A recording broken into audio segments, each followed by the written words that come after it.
কুয়াশার কবলে পড়ে ৮টি গাড়ি দুর্ঘটনার শিকার হয়েছে, যাতে প্রাণ গেছে একজনের আর আহত হয়েছেন ৫ জন। ভোরে মাওয়া এক্সপ্রেস হাইওয়েতে ঘটেছে এই দুর্ঘটনা। জানিয়ে একদিনে মাওয়া হাইওয়েতে ৪ দুর্ঘটনায় আহত হয়েছেন অন্তত ১২ জন ব্যক্তি। নাইমাল জিকোর প্রতিবেদনে দেখুন বিস্তারিত।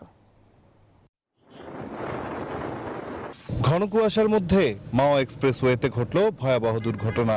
কুয়াশাচ্ছন্ন সড়কে প্রথমে একটি কাভার্ড ভ্যানকে ধাক্কা দেয় অজ্ঞাতনামা একটি বাস, আর কাভার্ড ভ্যানটি গিয়ে ধাক্কা দেয় একটি প্রাইভেট কারকে।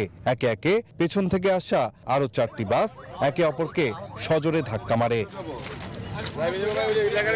হাইওয়ে পুলিশ এসে আহত অবস্থায় উদ্ধার করে 6 জনকে। শ্রীনগর উপজেলা স্বাস্থ্য কমপ্লেক্সে তাদের পাঠালে কর্তব্যরত চিকিৎসক একজনকে মৃত ঘোষণা করেন। একজন মারা গেছেন, তার নাম হচ্ছে ফরহাদ, বয়স 40 বছর।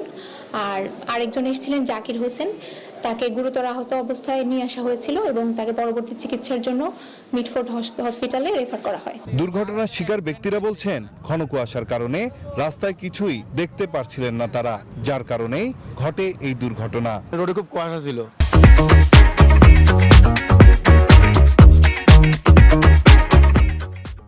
সামনে একজন গভর্নমেন্ট, ওর পিছনে হাইক্স মারিছে, মারার পরে ওই হাইক্সের একটা ড্রাইভার মারা গেছে।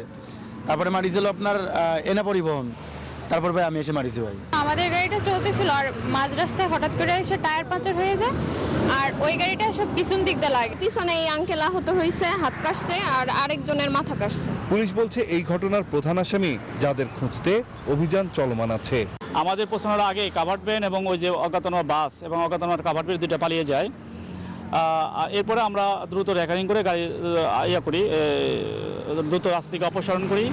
এর মাঝখানে এই বাস এনা পরিবহন, সাকুরা পরিবহন, এই বাসদের মধ্যে যারা ড্রাইভাররা আহত ছিলেন, আমি নিজে এসে উপস্থিত হয়ে তাদেরকে আহতগুলোকে, কারো কেটে গেছে, পা কেটে গেছে, কারো হাত কেটে গেছে, সামান্য কাটাছিড়া, এগুলোকে দ্রুত প্রাথমিক চিকিৎসার জন্য হসপিটালে প্রেরণ করি।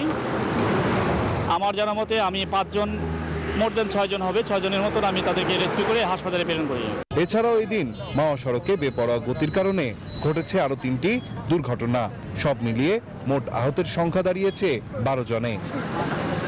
নাইম আল চিকো, নিউজ 24, মুন্সিগঞ্জ।